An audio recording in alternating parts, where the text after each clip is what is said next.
একসময় দেবী চৌধুরানী পুজো করতেন, আর সেই পুজো আজও ধরে রেখেছে গ্রামের মানুষ। মূলত এই পুজোর পরেই চাষি জমিতে আমন ধানের চাষ শুরু করে।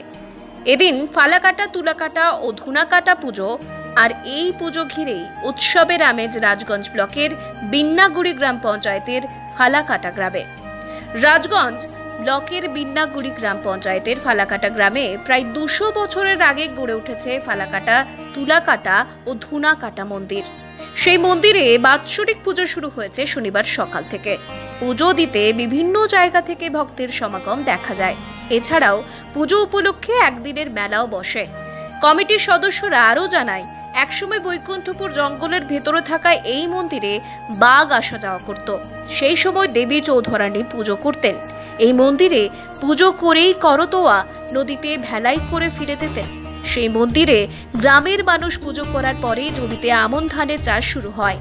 অন্যদিকে ভক্তরা জানায়, এই মন্দিরে যা মনস্কামনা করা হয় তা পূরণ হয়।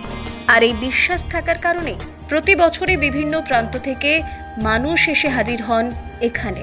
এই ঠাকুর এরা হচ্ছে 3 ভাই। এনারা হচ্ছেন রাজা ফালাকাটা, রাজা তুলকাটা, রাজা ধুনাকাটা। যা এই ঠাকুরের আরেকটি রূপ হচ্ছে ব্রহ্মা, বিষ্ণু, মহেশ্বরের একটি রূপ।